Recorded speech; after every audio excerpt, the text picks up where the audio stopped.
This afternoon sa Healthy Ever After. Alamin kung paano nagkakaroon ng sakit na tigdas at ano ang mga paraan para ito ay maiwasan. Narinig niyo na ba ang sakit na Japanese encephalitis? Mga kapuso, sagot na namin ang mga dapat nyong malaman. Kaya tutok lang.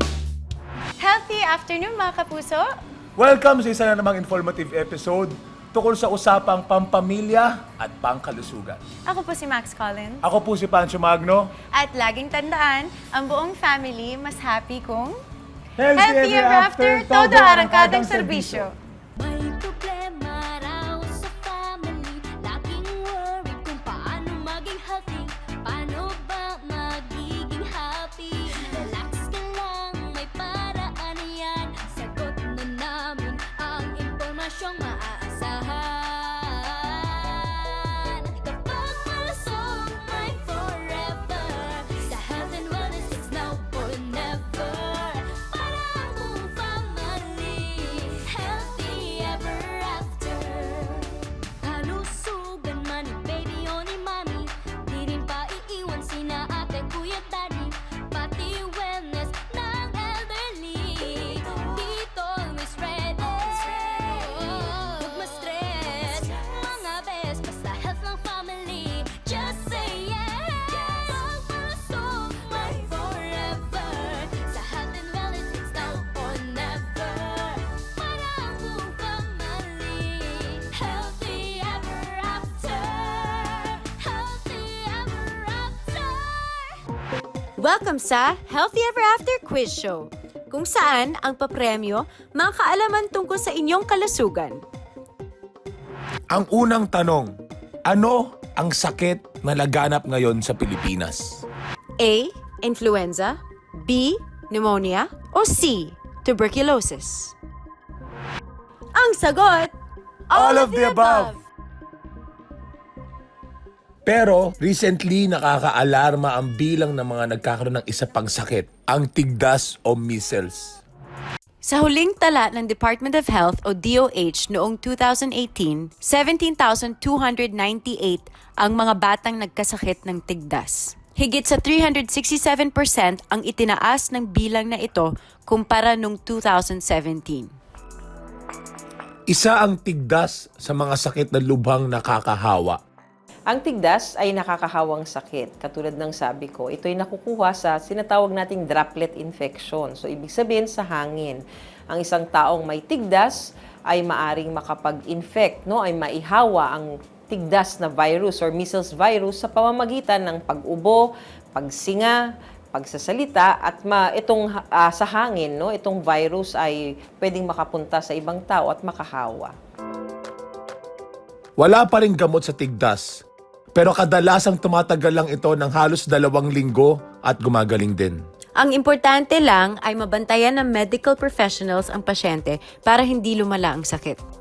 Pwede kasi itong magdulot ng komplikasyon gaya ng pulmonya, malnutrition o kaya naman pagkamatay ng pasyente. Dito sa atin sa Pilipinas, ang tawag sa kanilang lahat ay tigdas, no? Yung sinasabi natin ang unang-una, yung measles. Yung caused by measles virus, yun yung tinatawag natin na tigdas. Meron din tinatawag na tigdas hangin na nangyayari sa ating mga kabataan, lalong-lalo na yung mga less than 12 months old. Ito is caused by rubiola virus, and this is what we call tigdas hangin. Another na tigdas na tinatawag natin dito sa ating bansa ay yung tinatawag na German measles. Ito naman ay caused by the rubella virus. 2 months ago, sinugod sa ospital ang anak ni Mommy Rizabel na si Sabrina, 2.5 taong gulang. 3 days na yung lagnat niya, on and off na mataas yung lagnat, umaabot ng 40, tapos nangingitim na yung kuko niya, hindi siya dumidede, hindi kumakain, tas panay ang suka. Kaya naisipan namin na itakbo na siya sa ospital. Napag-alamang tinamaan na pala ng sakit na tigdas si Sabrina. Pero sa totoo lang, maaari namang maiwasan ang tigdas. Nagbabalik ang Healthy Ever After Quiz Show. Ano nga ba ang mga pinakamabisang paraan para maiwasan ang tigdas? A. Kumain ng prutas at gulay. B. Maghugas ng kamay. O C. Magpabakuna? Magpabakuna po. Magpabakuna po. Magpabakuna. Ang tamang sagot? Ang mga bakuna laban dito. Meron tayong bakuna para sa tigdas na tinatawag nating measles, no? This is measles virus. So meron tayong bakuna na tinatawag nilang measles containing vaccine. Itong measles containing vaccine or MCV ay binibigay natin ng 2 beses sa isang bata, no? Pag siya ay siyam na 9 months old at saka 12 months old ay naibibigay natin to. Pero meron din mga special circumstances na kailangan bigyan agad ang bata. Katulad ng meron tayong outbreak, kahit 6 na buwan pa lang siya, pwede na nating bigyan ang bata. At susunod na lang uli pag naging 9 na buwan na siya.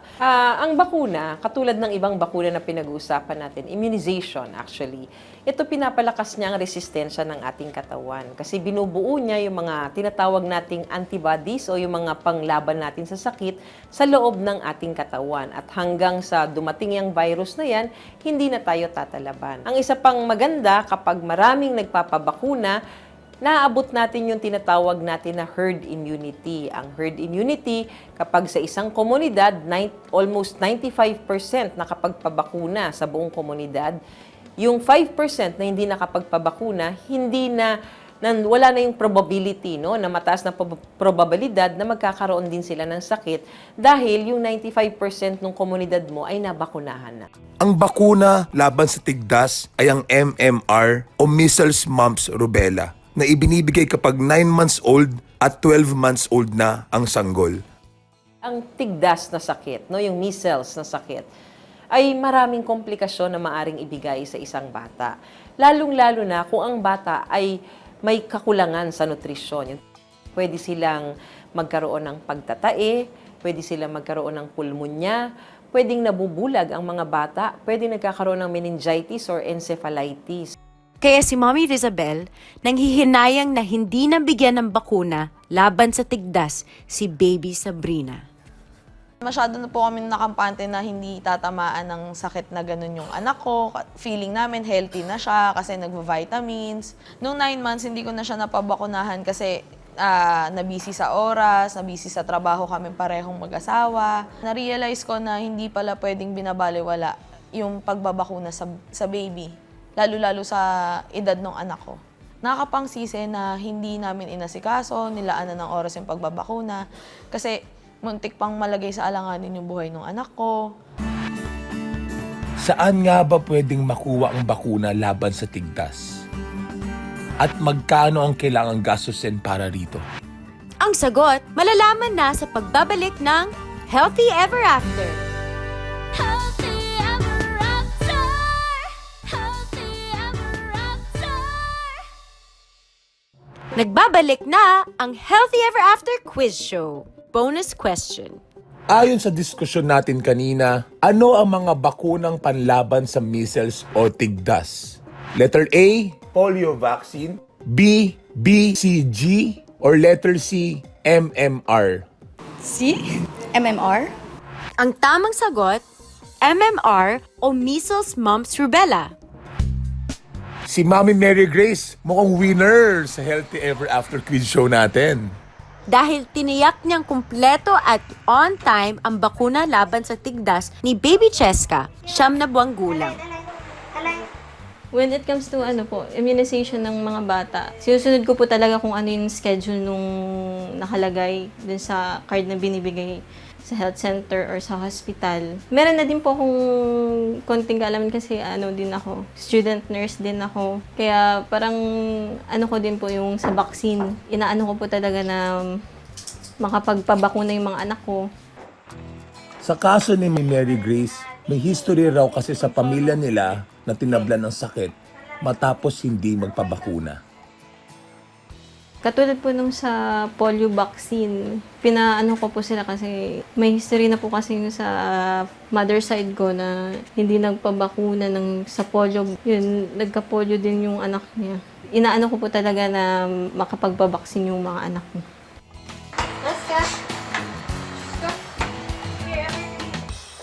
Dahil sinunod ni Mami Mary Grace ang pagbabakuna, ang premyo niya, isang bibong baby na mukhang masigla at healthy. What a cutie! At ang bonus pa, hindi rin daw sakitin si baby. Sa mga anak ko po, wala pa pong nagkatigdas. Sa mga naging turok po nila, so far naman po, wala naman pong naging sakit po sila. Kasi kumpleto naman po yung mga vaccine po. Less din po yung pangamba ko kasi alam ko pong nabakunahan yung mga anak ko po. Bukod kasi sa proteksyon laban sa tigdas, nakakatulong din ang anti-measles vaccine na MMR laban sa komplikasyon sa pulmonya.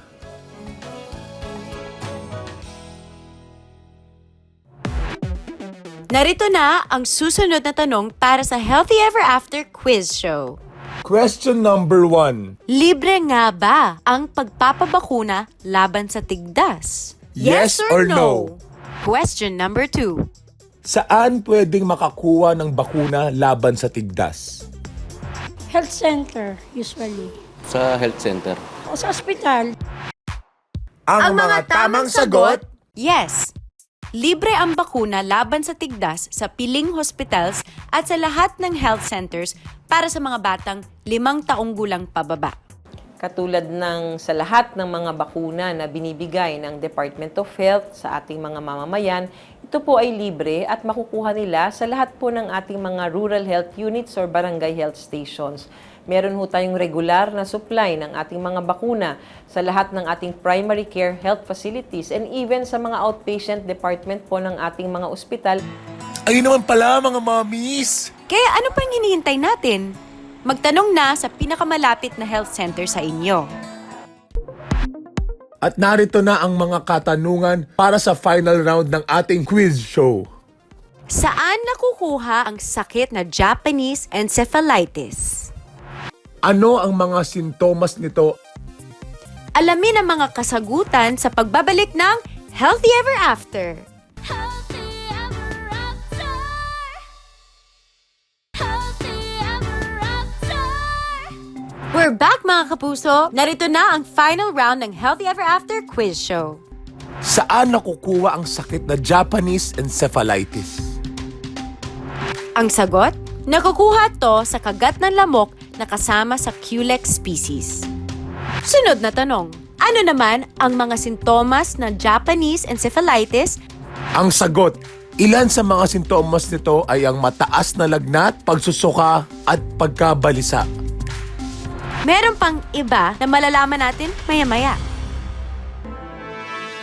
Isa sa mga tinamaan ng Japanese encephalitis ay si Jessica, 15 years old. Ang malungkot, tuloy ang binawian ng buhay si Jessica noong nakaraang taon. Panganay siya sa mga anak ng arkitektong si Daddy Neil Likayan. So she was active sa school. She was athletic. Dito sa aming munting rest house, lahat ng gusto niya. We played basketball together. She loves swimming. She loves swimming at school. And she was the most diligent amongst us sa pag-intake po ng vitamins. Pero bigla na lang daw ng hina si Jessica. Ang simptomas ng Japanese encephalitis ay katulad din ng marami, no? Yung pagka ikaw ay nagkakatrangkaso. Flu-like symptoms siya. Meron siyang lagnat, nananakit ang mga kasukasuan mo, masakit ang ulo mo.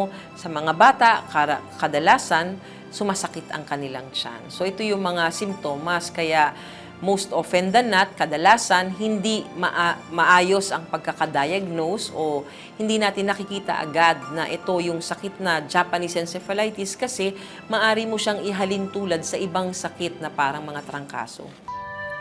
Kwento ni Daddy Neil, unang nakaramdam ng pananakit ng ulo at lagnat si Jessica. At the time, ma'am, it was just an ordinary headache, typical lagnat fever. So we were not really that concerned. Kasi Monday po, yon sumasakit ang ulo lang niya. And then sabi nga, pina-check up namin ng Wednesday. And then the morning, okay siya. And then nung napapansin namin evening, nagkakasakit siya uli ng lagnat, sabi ko, baka may problem. Saturday, check up lang niya, naglalakad sa school. Papa-IV lang po namin siya para, kasi final exams. Just so makabawi yung strength niya. Sunday morning, comatose na po yung anak ko. And Tuesday, wala na po siya. Ganun kabilis. Actually, nung Sunday, sinabihan po kami, wala na kaming chance eh. It was really a nightmare po. Sasabihin kang wala na, parang na-hold up lang ako bigla ng anak mo.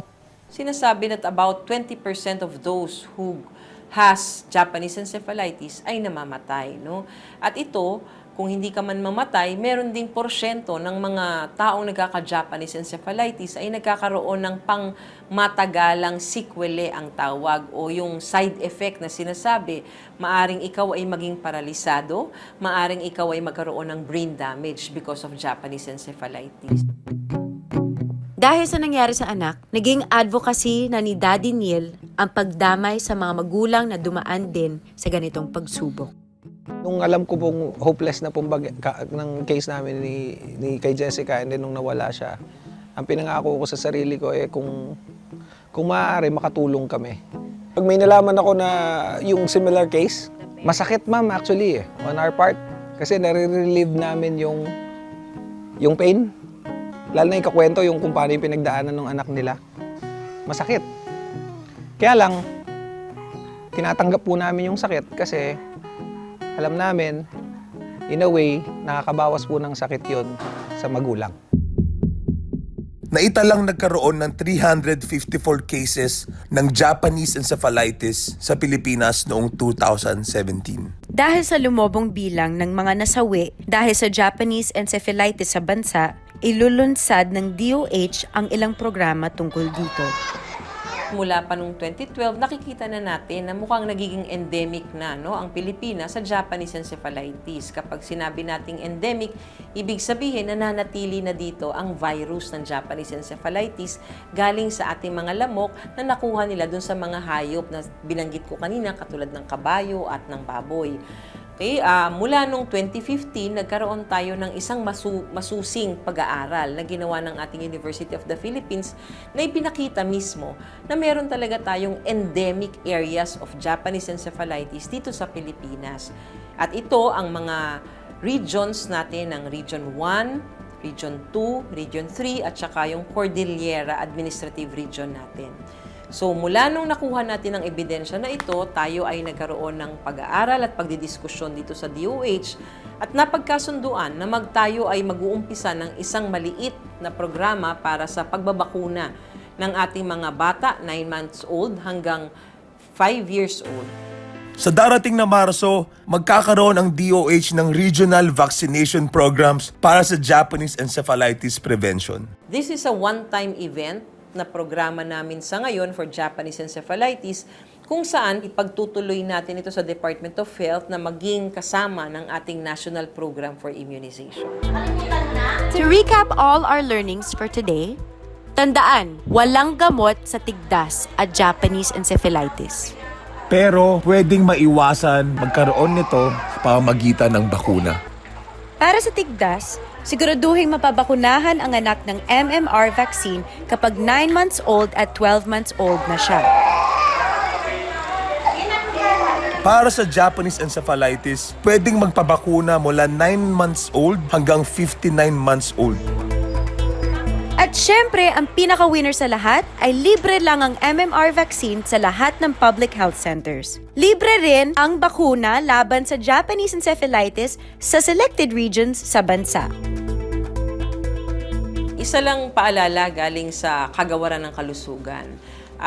Ang masasabi lang po natin, ang immunization or ang pagbabakuna ng ating mga kabataan ay pangalawa sa ligtas na tubig, na pinaka-importanting public health intervention.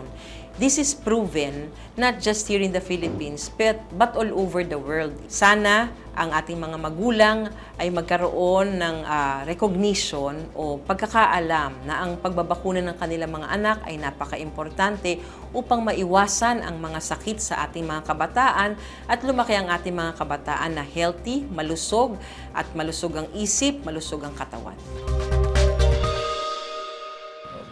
We hope you learned from today's episode. Maraming salamat sa pagtutok, mga kapuso. Ako po si Max Collins. At ako po si Pancho Magno. Next week po ulit, magsama-sama tayo sa isa na namang meaningful afternoon para lahat tayo. Healthy ever after, todo arangkadang serbisyo.